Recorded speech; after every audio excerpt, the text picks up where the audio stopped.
ये बात त्रेतायुग की है, जब भगवान राम के जन्म से थोड़े समय पहले श्रवण कुमार नाम का एक लड़का था। श्रवण कुमार के माता पिता अंधे थे, इसलिए उन्होंने बड़ी ही मुश्किलों और कठिनाइयों से लड़ते हुए श्रवण कुमार को पाला था। इसलिए जब श्रवण कुमार लायक हो गए तब वो अपने माता पिता की सेवा करने लगे। एक बार श्रवण कुमार के माता पिता ने इच्छा जताई कि वे तीर्थ धाम की यात्रा करना चाहते हैं। तब श्रवण बांस की 2 बड़ी बड़ी टोकरियां लेकर आए और उन्हें बीच में एक मजबूत लकड़ी से बांध दिया। इस तरह वह एक तराजू की तरह बन गया, जिसमें उन्होंने एक टोकरी में अपनी माता को बिठाया था तो दूसरी टोकरी में अपने पिता को बिठाया और लकड़ी के बीच में अपना कंधा लगाकर उठा लिया और अपने माता पिता को तीर्थ धाम की यात्रा पर लेकर चले गए। जब लोगों ने ये देखा कि एक पुत्र अपने अंधे माता पिता की किस तरह सेवा कर रहा है तो उनका नाम मात्र पितृभक्त श्रवण के रूप में प्रख्यात हुआ। श्रवण हर रोज काम करने के लिए घर से निकल जाते थे। इसके बाद वह जंगल से लकड़ियां काटने के लिए जाते और अपना चूल्हा जलाने के लिए लकड़ियां जंगल से बटोर कर लाते। उसके बाद चूल्हा जलाने के बाद वह अपने माता पिता के लिए खाना बनाते।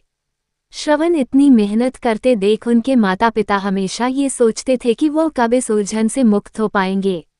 श्रवण की माता घर के काम करने के लिए श्रवण को मना करती, लेकिन फिर भी श्रवण कुमार अपना कर्तव्य मानकर घर और बाहर का हर काम स्वयं करते थे। श्रवण कुमार की मृत्यु कैसे हुई थी?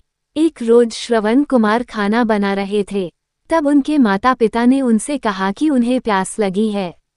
अपने माता पिता की प्यास बुझाने के लिए श्रवण कुमार नजदीकी जलाशय से जल लेने के लिए चल पड़ते हैं।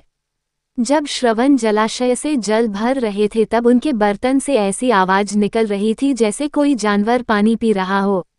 ठीक उसी समय अयोध्या नगरी के राजा दशरथ शिकार के लिए जंगल में आए हुए थे। राजा दशरथ के पास शब्दभेदी बाण चलाने की कला थी, जिसमें वह केवल ध्वनि सुनकर अपने बाण को निशाने पर मार सकते थे। श्रवण कुमार पानी भर रहे थे। उनके बर्तन से निकलने वाली ध्वनि जब दशरथ ने सुनी तो उन्होंने सोचा कि वो कोई पशु है जो कि जल पी रहा है। यही सोचकर राजा दशरथ ने उस ध्वनि की तरफ अपना बाण छोड़ दिया। जब वह बाण श्रवण कुमार के शरीर पर लगा तो उन्होंने जोर से चिल्लाया।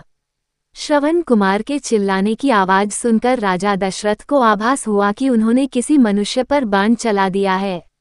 अपने घोड़े से उतरकर राजा दशरथ तुरंत उस जगह पर पहुंचते हैं जहां पर श्रवण घायल अवस्था में पड़े थे।